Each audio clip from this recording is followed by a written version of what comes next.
voici, je vous explique en image comment j'ai procédé. D'abord, j'ai acheté des tiges sculptées inox, environ 12 mm de diamètre.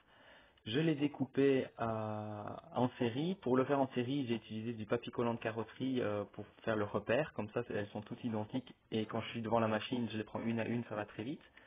Ensuite, j'ai meulé les bords, utilisé les écrous ou un cutter super puissant efficace pour couper les bavures si c'était nécessaire.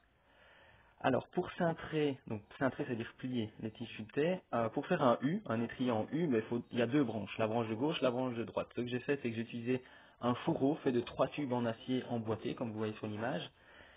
Ça permet de tenir et de plier les tubes proprement à l'endroit désiré. Et donc, j'ai d'abord plié la première branche à 90 degrés. Ensuite, grâce à un intercalaire, j'ai commencé à plier la deuxième branche à 45 degrés. Et j'ai terminé l'opération de plier la deuxième branche à 90 degrés dans un étau. Là, je vous passe les détails, mais pour le plier dans l'étau, j'ai 4 étapes de manipulation dans l'étau, donc c'est assez fastidieux, mais ça fonctionne. Et donc voilà, à la fin, on obtient bien un beau U